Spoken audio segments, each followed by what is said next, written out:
Les touristes qui manquent aussi cruellement à la ville de Colmar, au lieu des marchés et traditions de Noël. Cette année à la Venise de l'Est. Et vous allez le voir, étonnamment vide pour la saison. Yann Ovide et Alix Ponsard. Colmar confiné. Ces mêmes canaux, 1 an et demi plus tôt. Avant une certaine reprise demain, la ville est méconnaissable à l'arrêt.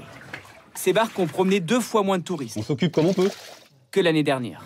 Voilà, à l'heure actuelle, à part prendre soin de mes petits bateaux, je peux pas prendre soin de mes petits touristes qui viennent, quoi. Avant la pandémie, c'était l'étape française incontournable, pour les Chinois notamment, après la diffusion d'une série asiatique tournée ici. 3,5 millions de visiteurs l'année dernière, le changement est radical.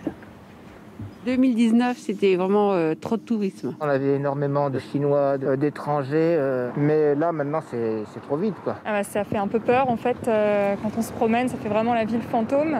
On ne la connaissait pas comme ça en fait. La réouverture des commerces, un soulagement. Dans cette boutique de déco, c'est moins 60% de chiffre d'affaires en 2020. Moins 80% pour la vente de souvenirs. Pour cet hôtel, déjà 120 jours de fermeture. En 24 heures, nous n'avons croisé que ces rares touristes. À l'échelle de la ville, les répercussions sont fortes. Rien que le premier confinement, on a perdu 4 millions d'euros de recettes en parking. Donc pour une petite ville de 70 000 habitants, c'est quand même quelque chose de significatif.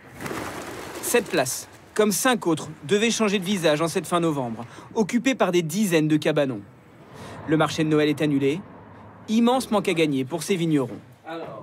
On passe au moins sur le vin chaud rouge, quasiment 6 000 litres, plus de 6 000 litres. Donc ça commence à faire quelques gobelets qui ne sont pas distribués du coup cette année. On est toujours un petit peu dans l'espoir.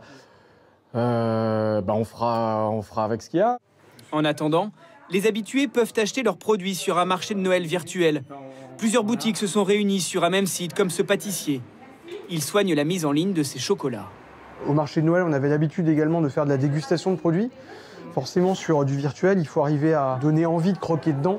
Et là, la photo est beaucoup plus gourmande présentée sur assiette.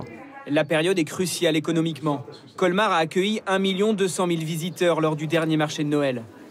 Cette année, la ville est illuminée malgré tout. L'Alsace tente de faire rêver sur les réseaux sociaux. Mais forcément, ce Noël-ci n'aura pas la même saveur.